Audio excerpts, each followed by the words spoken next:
नमस्कार। ये आकाशवाणी शिमला है। अब आप ज्ञान ठाकुर से प्रादेशिक समाचार सुनिए। प्रधानमंत्री नरेंद्र मोदी ने कहा है कि सरकार विकसित भारत के निर्माण में टेक्सटाइल सेक्टर का योगदान बढ़ाने के लिए व्यापक दायरे में काम कर रही है। उन्होंने कहा कि सरकार विशेष रूप से परंपरा, प्रौद्योगिकी, प्रतिभा और प्रशिक्षण पर ध्यान केंद्रित कर रही है।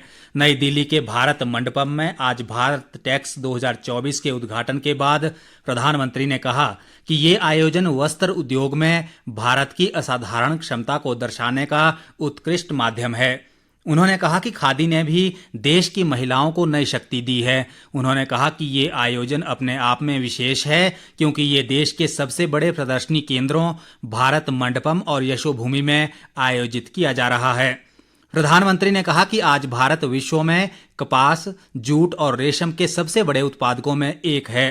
प्रधानमंत्री ने कहा कि देश में स्थिर और दूरदर्शी सरकार होने का सकारात्मक प्रभाव कपड़ा और वस्त्र क्षेत्र में देखा जा सकता है। उन्होंने कहा कि वर्ष 2014 में भारत का टेक्सटाइल बाजार 7 लाख करोड़ रुपए से भी कम था, जबकि आज ये 12 लाख करोड़ रुपए का आंकड़ा पार कर चुका है। प्रधानमंत्री ने कहा कि पिछले 10 वर्ष के दौरान धागा, कपड़ा और वस्त्र उत्पादन में 25% की बढ़ोतरी हुई है। शहरी व नगर नियोजन मंत्री राजेश धर्माणी ने कहा है कि प्रदेश में राजीव गांधी स्वरोजगार योजना के पहले चरण में 500 ई टैक्सी परमिट दिए जाएंगे।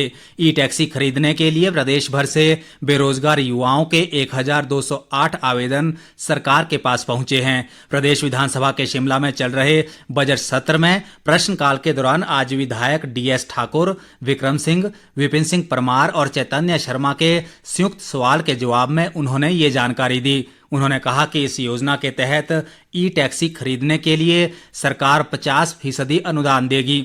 राजेश धर्माणी ने कहा कि प्रदेश में इलेक्ट्रिक व्हीकल पॉलिसी लागू होने के बाद 2575 वाहन पंजीकृत हुए हैं। इनमें 82 व्यावसायिक और 2152 निजी वाहन शामिल है।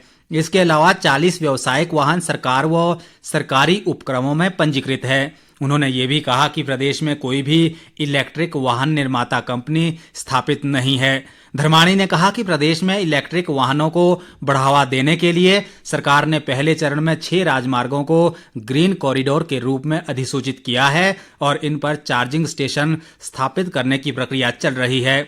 विधायक चंद्रशेखर के सवाल पर स्वास्थ्य व परिवार कल्याण मंत्री धनीराम शांडिल ने कहा कि रेड क्रॉस सोसाइटी का जल्द पुनर्गठन किया जाएगा और इसमें स्थानीय व नए लोगों को शामिल किया जाएगा।